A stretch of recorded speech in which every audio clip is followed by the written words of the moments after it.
Greetings everybody, and welcome to part 2 of my 3-part series on the Second World War. This is part of sort of a broad theme that we're covering just 20th century world history topics, and of course this would land directly in the middle of that series. The first part we ended off talking about the Battle of the Atlantic, and we know that of course despite the fact that Hitler had a pact with Stalin, which he signed on August 24th, 1941, of which war would break out a week later, that pact was limited time. And in fact, Stalin himself knew that it was only a matter of time before the Nazis would invade. So in many ways, the Nazi-Soviet pact gave Hitler and Stalin about a 2-year period to get his military house in order, particularly after the tragedy of the Great Purges, which he himself had facilitated. So by June 1941, at the time of the invasion, it's fair to say that Russia was certainly in better shape than they were in September of '39, but maybe not in top shape.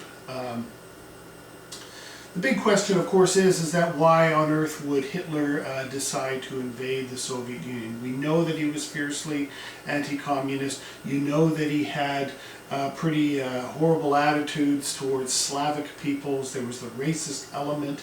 There's the ideological element. But at the end of the day, when you have a country that's this size invading a country this size, right off the bat we have a problem. Just ask Napoleon in 1812, who actually made the same blunder when he himself invaded Russia as well. But either way, guided by their hateful philosophy, guided by their central theme of anti-communism, I suppose it was to some degree inevitable that the Nazis would invade the Soviet Union. And of course, this invasion would be titled Operation Barbarossa. And really, I would argue in many ways, this war is the beginning of the end. Once Hitler made the decision to invade the Soviet Union, it was game over. The other remarkable piece when it comes to Operation Barbarossa is the idea that at the end of this war in 1945, 27 million Russians are killed in this war, of a total of anywhere from 55 to 70 million. The jury is still out because there's calculations that determine war dead, civilian dead, those who died from disease after the war ended, and so there are deaths and casualties, and it gets rather murky. The most consistent figure I've seen is about 55 million, but either way it's pretty clear that the Soviet Union suffered 50% of all World War II casualties. So why were they so high? Well, when you are facing a regime and a government who has such contempt for your people, it leads to outrageous casualties. The war in the East was a different war. It was more brutal. It was more devastating than the battles that existed in Western Europe. And generally, when we look at the invasion of Norway or Denmark and Netherlands, these wars were over very, very quickly, and then occupation forces clamped down from there. But this was a protracted struggle that went on for 4 years, so quite a remarkable thing. Just a couple of pictures I'll identify before we look at the slides. You can see some Germans stuck in the snow. That probably was somewhere like November 1941. Here they are, more German soldiers freezing. And this is a map of sort of Hitler's broad plan to invade Leningrad in the north, Moscow in the middle, and Stalingrad in the south. The Operation Barbarossa was a 3-pronged attack. So Hitler's decision to invade the USSR was a blessing to Britain, where over 3 million troops attacked along a 3,000-kilometer front on June 22nd, 1941. We really have to pause there for a minute. 3 million troops. This was nearly half of all of Germany's army on one front that stretched 3,000 kilometers. Now, for my Canadian friends and colleagues, for context, 3,000 kilometers is the distance between Vancouver, British Columbia and Thunder Bay, Ontario. Think of the logistics of spreading out an army of 3 million men over that vast a front line. You know, and so, I mean, the magnitude of this war was immense. The manpower, everything was on a grandiose scale, unlike anything else in any other theater of the war or part of the war. Hitler's hatred of communism, desire for Lebensraum, and access to supplies of wheat and oil in the Caucasus were his main motives. Once again, all wars of conquest are wars of resources, of pillaging something. Labor, resources, food, whatever it may be. The attack, as we said, was three-pronged. Leningrad in the north, which endured a brutal 1.5-year siege. Moscow and Stalingrad. Stalin was completely unprepared, and Germany made rapid success through the fall of 1941. The invasion commences in June, and of course it is highly mobile with its blitzkrieg tactics, moving very swiftly through southern and western Russia. And the Russians were completely falling away. One of the remarkable tragedies from a Russian perspective is the idea that you know, when the Russian generals first learned that the Germans had attacked, and much like Poland, the Nazis managed to destroy the Soviets' air force on the ground in the very early stages of the war. When the generals rudely burst into Stalin's summer retreat, his Dacha it was called, they quickly told him, Stalin, Hitler has invaded. And Stalin's first reaction was, he wouldn't invade, we have a pact. And it is truly ironic that here's a man in Joseph Stalin who demonstrated his lack of trust for anyone. At that one moment trusted Hitler enough to think that he wouldn't have invaded, we had a deal. Of course, he learns that the truth is there, and by the time the Russian forces are mobilized, the Germans have already made tremendous headway into Russia. Much like Napoleon's Grand Army of 1812, circumstances are almost identical. And in fact, many of Hitler's top generals warned him, look, I don't know if this is such a good idea. You know, remember Napoleon, remember the winter. We don't want to get bogged down in the winter. We're invading in late June. How quickly do we expect to get to Moscow? The writing was on the wall, but you know, at the end of the day, Hitler would always make the decision. And you know, this is a major problem when you've got a leader who doesn't have the military expertise and experience to guide a war. And he overrules people who probably are in a better position to make a rational judgment about what is an appropriate course of action and what isn't. But either way, the decision was made. The winter would stop Nazi Germany in its tracks by December, where 30-degree temperatures, negative 30-degree temperatures would freeze guns and automobiles, and Moscow would be saved. Oil would turn to sludge. It's quite a process. Now you got to consider through June, July, August, September, the Nazis were working their way through the Ukraine, the southern Ukraine, through the fields, and a lot of them were suffering from depression because they said that the landscape went on and on and on and on. And you know, what's interesting is when the early fall rains came, you know, it was an escape from the heat. They were all relieved about that. But then the roads turn to mud and everything's slipping and sliding, nothing's moving. And then the early winter freeze comes, the roads freeze, the vehicles are moving again. Great, we're mobile again. But then it got cold and cold and colder and colder. And by the time it reaches way below zero, German generals are contacting Berlin and saying, look, we need toques, we need, I don't think they called them toques, hats, gloves, scarves, you name it. Hitler said, don't bother me with such things, just get to Moscow and win the war. So those German soldiers began to freeze, and you know, right when they were very close to Moscow, I can't remember the exact kilometer figure, but it was 10-15 kilometers away. In fact, people in Moscow could hear the bombs at the front, they were completely stalled just outside of Moscow, because at that point Hitler would send in the Siberian front, which was stationed on the Pacific, which was there in preparation for a Japanese invasion. And you know, the taking of Moscow was put to a dead halt, and a lot of German soldiers froze in the snows of Russia. Additionally, the Germans were ill prepared for winter. Unfortunately, their own arrogance led them to believe that it would be over in no time, so they didn't even think to prepare for the winter elements that would soon come. Leningrad was encircled for 18 months, but would hold on as well. So, all right, of all the battles in the Second World War, this one is often regarded as the deadliest. In fact, I think it's regarded as one of the deadliest battles in human history.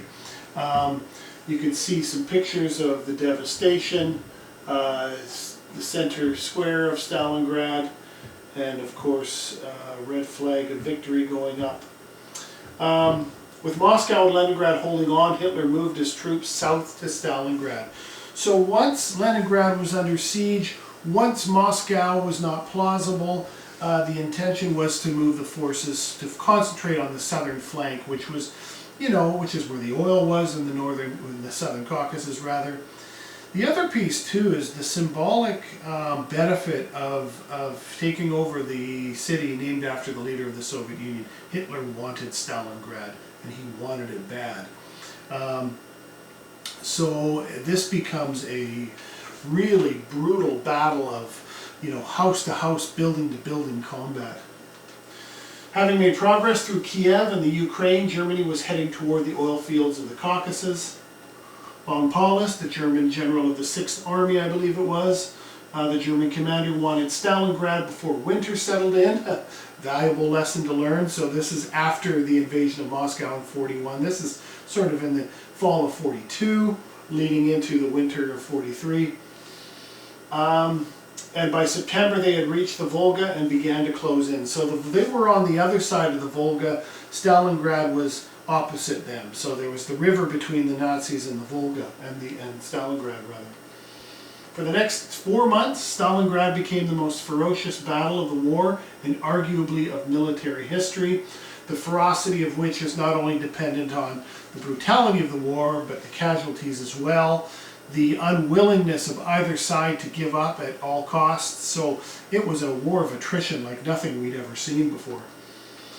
In November, Marshal Zhukov, this is the Russian general of course, also was involved in the defense of Moscow, and of course he would be involved in the last days of Berlin as well. Zhukov and his fresh armies encircled the city, and von Paulus sought surrender, which Hitler forbade. Suffering extreme cold and exhaustion, von Paulus surrendered on January 31st, 1943. 200,000 German troops were killed and 91,000 were taken prisoner. The casualties for the Russians was very similar, if not higher. I'd have to look, I don't have those numbers here. But what's interesting about von Paulus is he was, I believe the title was Field Marshal. He was given the distinction, the honor of being made a Field Marshal days before his surrender, because the thinking from Hitler was that if you're a Field Marshal, you never surrender. And of course, von Paulus was not willing to die for his cause or put a bullet to his head. So he does surrender. And when the Russians first got a hold of him, because he came out with his hands up and they captured him, they couldn't believe it was him. You know, they're asking him for ID, they're taking pictures, they're looking at other photographs and trying to, is this really him? Because they couldn't believe that he'd actually surrendered. And of course he did. So at Kursk, the Battle of Kursk, which is several months later, the largest tank battle in human history, not only World War II.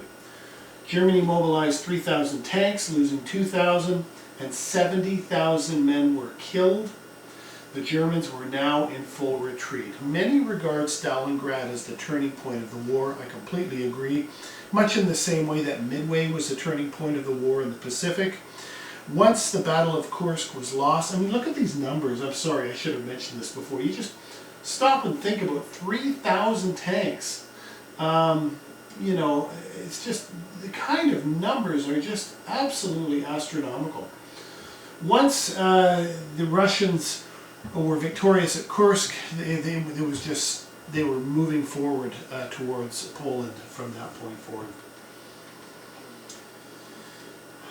Meanwhile, in the other theaters of war, you know, Winston Churchill is really thinking about how it's the best way to get at Germany. We knew that the Russians were fighting it out on the Eastern Front.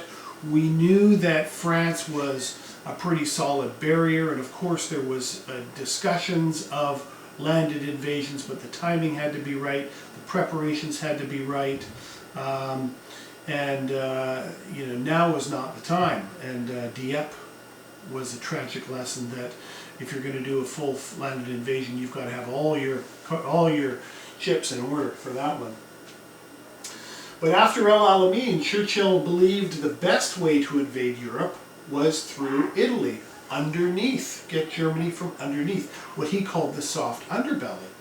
And it's interesting that he would focus on the Mediterranean, because in World War I, when he was involved in the government at that point, I think it was the Admiralty of the Navy, I can't remember the exact title, but he was kind of the architect of the Gallipoli invasion, which turned out to be a real disaster when the British went to fight against the Ottoman Turks, and the Turks soundly defeated them at Gallipoli. So it's interesting that you know, here he is, his emphasis on that part of the country. But I mean, it did have its logic, because you know, get them from underneath was the thinking.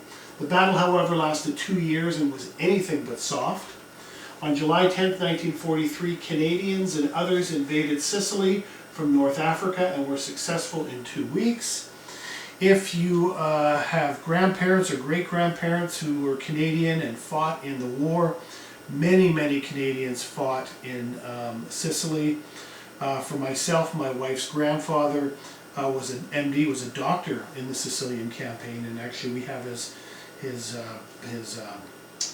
box which he kept all the supplies in upstairs, and I can only imagine what he saw, and for that matter what doctors in general saw on the battle lines. Must have been truly difficult. By September, they launched an invasion from Sicily to the mainland of Italy, where rugged terrain, muddy conditions, and cold, rainy weather reminded some of the fields of Flanders in World War I.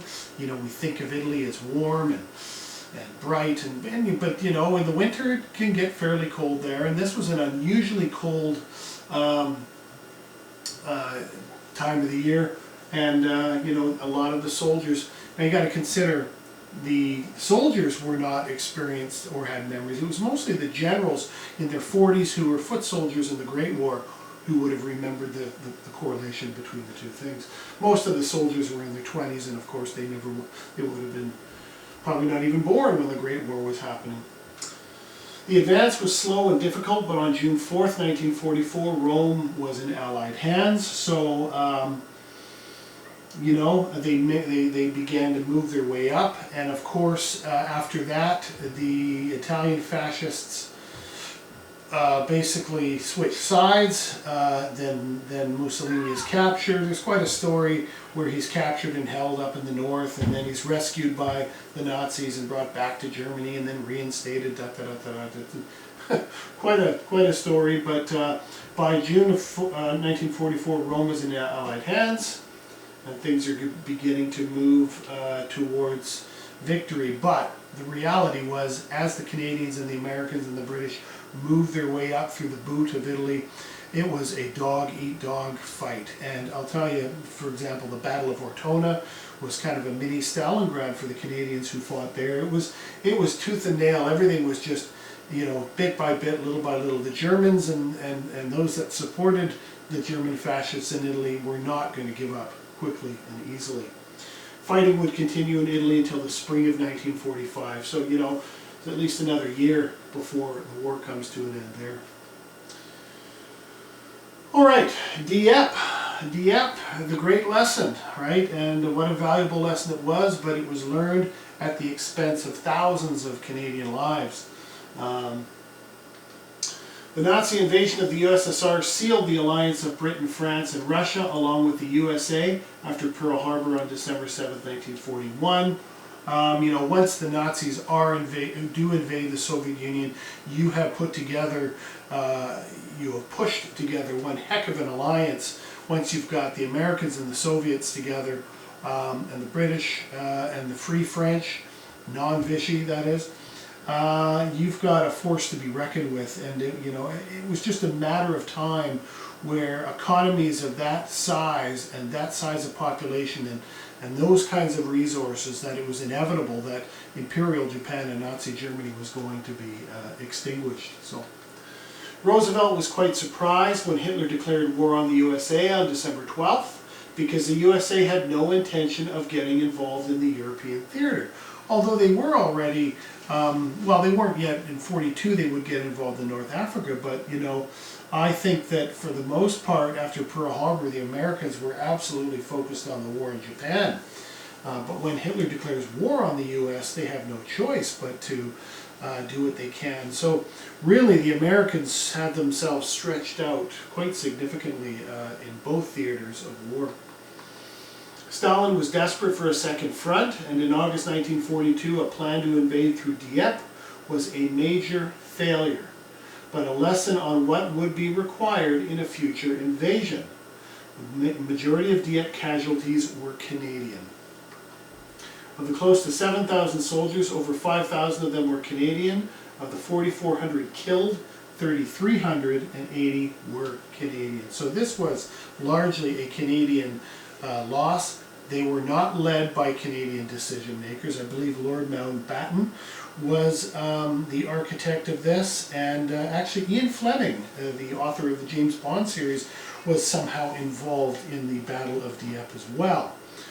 I've heard stories and I've read accounts now I don't know if this is true with absolute certainty, but I've read that really what Dieppe was about, that the Dieppe invasion was a cover for what was kind of a covert operation to retrieve information related to the Enigma codes that apparently were inside the city of Dieppe, and that this alleged invasion of Dieppe was really just a cover. I'm not absolutely sure. I'm sure, as the years go on, we begin to learn more and more about some of these details that may at one point have been highly classified. But it would be interesting to see if in fact that's what this was about. And if that is the case, that makes Dieppe even more of a tragedy, because the primary focus was not to take the beach. The primary focus of Dieppe was to distract the Germans so they could surreptitiously get into town and get access to this Enigma information. But either way, frontal attacks on heavily defended ports were out of the question. Boy, that was the valuable lesson. You cannot just send ships into a rocky beach without air coverage, without a backup plan, without a continuing supply and source of troops, fuel, and materials following them up. I mean, that's what they learned at D-Day. You can't just land on the beach. You have to have a plan, and at D-Day they do. They have the mulberries, they have everything else. So, Dieppe was a valuable lesson about how not to invade Europe on a full frontal coastal assault. But at least they learned what they needed to do to make it happen next time. So under the command of Dwight D. Eisenhower, June 44 was chosen as landing times because of better weather and tides. The date was fluid. Many people would say June 6th, there it was planned way in advance. It was day to day to day, and Eisenhower would meet with his weatherman every morning. Well, how's it looking? Not good. Too much rain, too much wind, and day after day after day. And then on June the 4th, or the 5th, I can't remember exactly, it was probably the 4th, he meets with the weatherman. He says, there is going to be a break in the clouds between this time and this time. And Eisenhower said, okay, that's it. We're on. You got to remember that the hundreds of thousands of troops that were stationed in the United Kingdom, British, American, and Canadian troops that were just sitting waiting, they had no idea when they were going. They were just living day to day to day, knowing that at some point they're going to be told, okay, we're going tomorrow. What a way to live, just sitting dormant doing nothing until you reach your order that you're heading off the next day. So The Germans did not expect landings at Normandy. They thought Calais or Boulogne would be preferred by the Allies. The shortest distance, of course, between Great Britain and France was through Dover Beach and Calais in France. They never would have thought of the beaches of Normandy because they were considerably further away. I don't have a map on the screen, I apologize, but should you look at a map, you'll see that Normandy was not really on the radar. And the Allies did all kinds of things to try to make the Germans think that that's where the invasion was going to happen.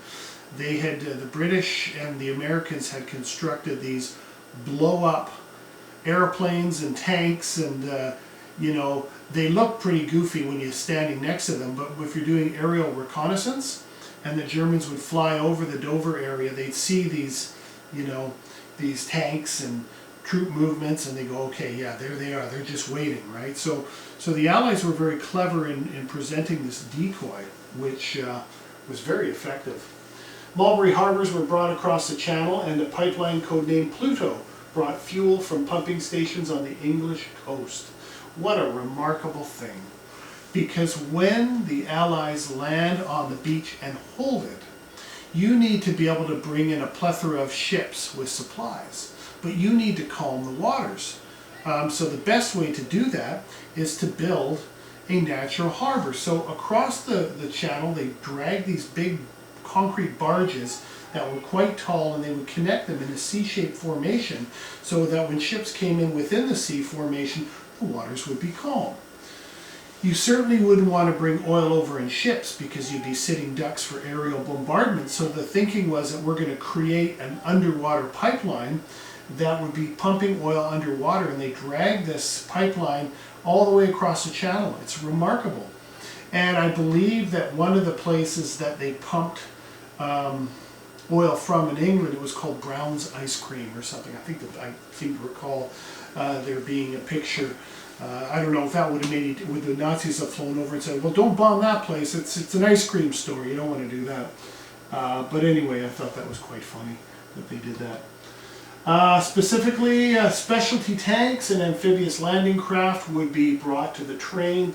Of course, the images you've seen on television or in film or a documentary film, you know, these amphibious landing craft where the bottom flops down and then all the troops can just run out. Here they are. There's some great images here. Well, there it is right there. For example, this part here would collapse down and then all the troops would come out. These are, I believe, the American troops at Omaha. Boy, did they ever take a horrible beating there. We'll come back and talk about that. And here, of course, were all these metal structures that the Nazis had set up to make it difficult for the Allies to come onto the beach. So, men had to be heavily trained in special techniques of assaulting defended beaches. 7,000 ships would be used for the assault. 4,000 of them would land the soldiers and their weapons. So think about that. You know, the amount of ships and people was absolutely, I mean, it was all or nothing D-Day. Absolutely. So, in the weeks before Operation Overlord, the Allies bombed roads, railways, and bridges to hinder the Nazi ability to get access to reinforcements. I mean, there's quite a bit of activity. They had to be careful not to bomb too heavily in one location because that would have definitely tipped the Nazis off as to where the invasion was going. But you can see here the beaches in Normandy here, the Americans, Utah on the far left, Omaha, American, the British were at Gold, and then Juno for the Canadians and Sword for the British. We were plunked in between the two British.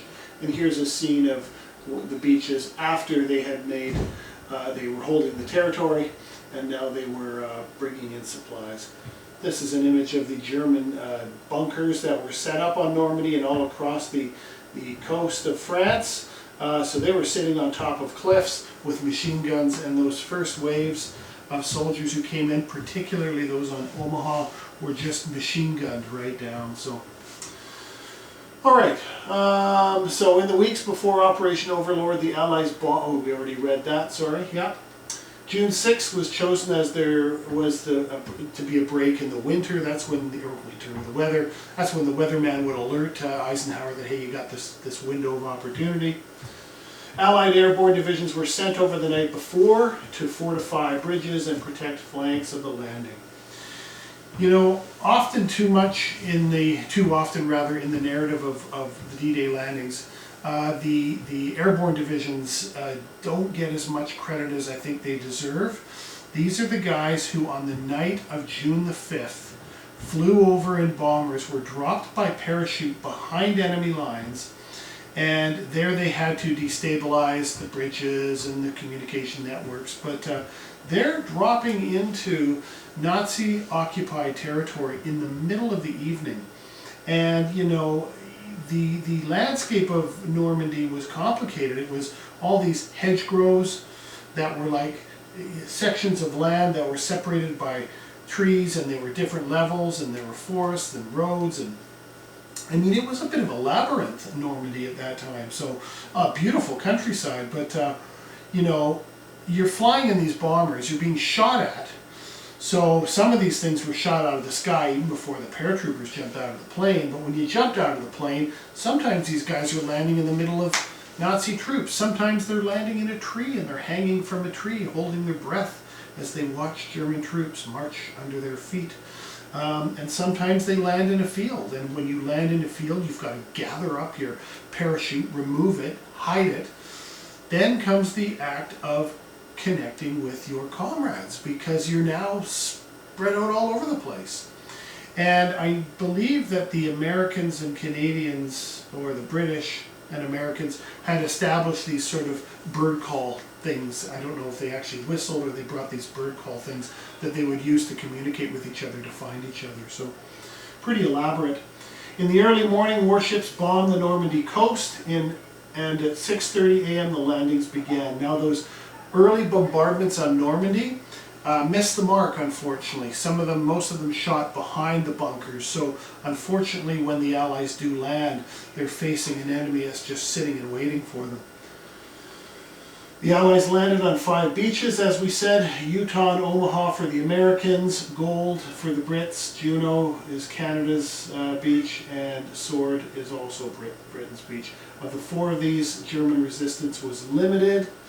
However, on Omaha, the Americans came up against the top division of the German army, who were on a training exercise. What dumb luck is that?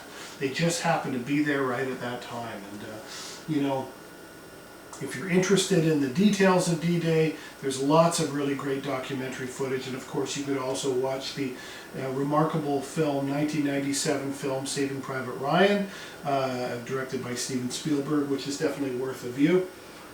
There were 3,000 U.S. casualties in the first 2 hours. 3,000 in the first 2 hours until the beach was secured.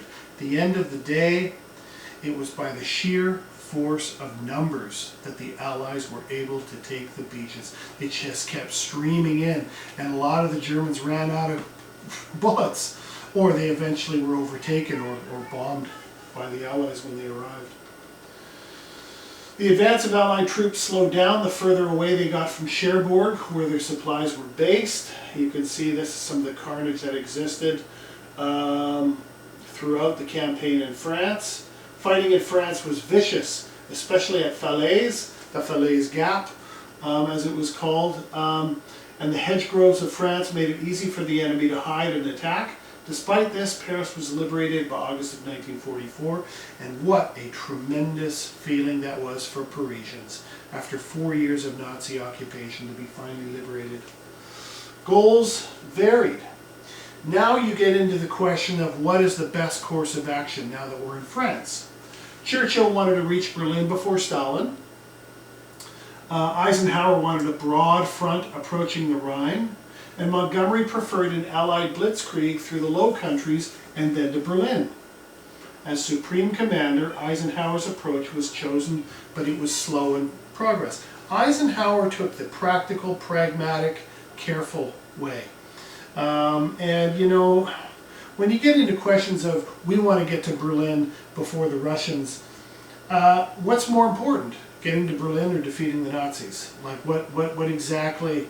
And I know the assumption would be that the Nazis would be defeated, but of these three, you can see that Eisenhower's technique, which of course was the one that rolled out, was the more practical.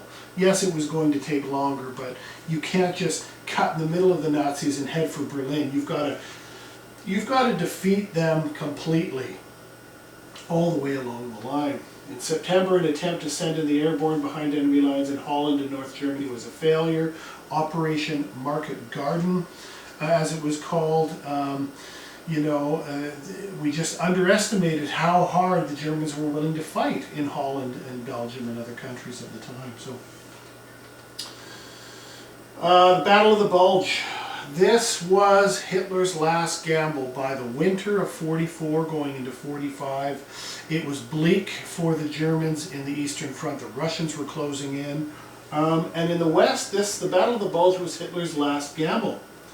He increased the conscription age from 16 to 50 and raised 750,000 men. Old and young, obviously. He used the last of his fuel resources, tanks and aircraft, in the battle. You know, the Nazis were running out of oil. And in fact, during the Battle of the Bulge, many tanks just stopped because they ran out of oil. And tank commanders and soldiers would have to just leave the tanks.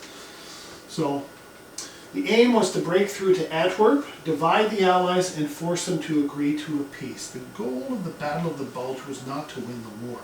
I think the Nazis knew it was unwinnable. The goal was to provide the Allies with enough of a fight that they'd be willing to sue for peace.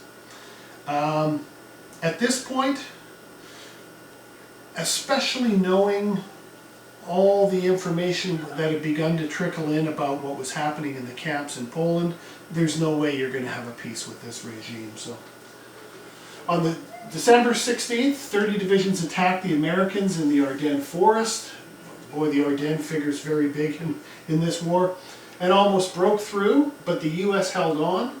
There was no breakthrough as they held the vital road central to Bastogne. As a result of the Ardennes campaign, Allied advance on Berlin was delayed.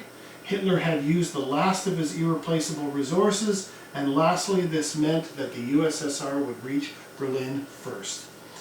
In the question of reaching Berlin, there's no question in my mind, looking at the horror show that existed in the Eastern Front, that the Soviet Union had every right to be the victors of Berlin, to be the ones who would raise their flag after what they endured.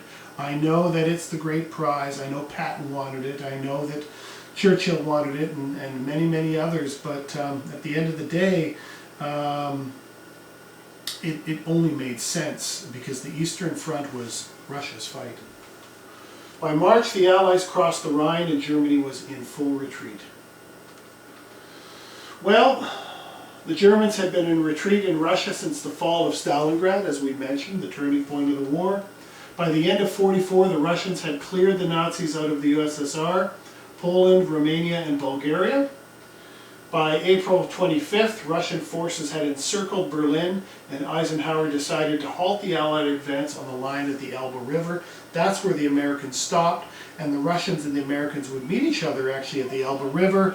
There'd be fanfare, flags, cameras, dancing, drinking, smoking, singing, you name it, good times, but those good times lasted very, very short amount, for a very short amount of time. Here's a painting of the destruction of Berlin and the raising of the flag, of course, the Russian flag at the time. April 30th, Hitler shot himself in his bunker. I know there's lots of theories that he didn't die, that he was held captive by the Russians, that he flew out of Berlin and ended up living in Argentina. I've heard all kinds of theories, but at the end of the day, the proof is pretty clear that Hitler killed himself, and that's the end of it. By May 2nd, Berlin was fully in the hands of the Red Army. And by May 5th, German forces in the West surrendered, and on May 7th, Nazi Germany officially surrendered, and this was an unconditional surrender. And basically, the reason nations are always apprehensive to sign an unconditional surrender is because basically what that means is that you have absolutely no say in how you are going to be, what hand you're going to be dealt. You are going to be given what you are given by the victor. So unconditional, there are no conditions that you can negotiate. So it's, you know, the Japanese, same thing. They were scared to death. And I certainly, where the Nazis are concerned, they would have darn well known that the revelations of their war of racism against the Jews, against the Gypsies, against the Slavic peoples and homosexuals and everybody else was going to come to light. And you know, those details, of course, would come out at the Nuremberg trials after the war. Despite this victory, the Americans had to continue the fight against the Japanese in the Far East. You know, when that war was over, you know, the Americans in the Pacific had just, the Battle of Okinawa was just completed, I believe, and Iwo Jima was around the corner. Those Americans were fighting brutal hand-to-hand combat like nobody had ever seen. The Japanese were an incredibly tenacious enemy. So we'll be back tomorrow, or next time, tomorrow, for part 3 of this series that's going to deal specifically with the war in the Pacific. But for the soldiers, Americans, Canadians, and British, and even the Germans for that matter, by May of 1945, this war in Europe is over. All right, I want to thank you very much for coming, as always, and watching my YouTube series. Don't hesitate to comment or make any recommendations if there's something you'd like to see. I've got lots of lectures that I'd be happy to do. So thank you very much, and have a great day. Cheers.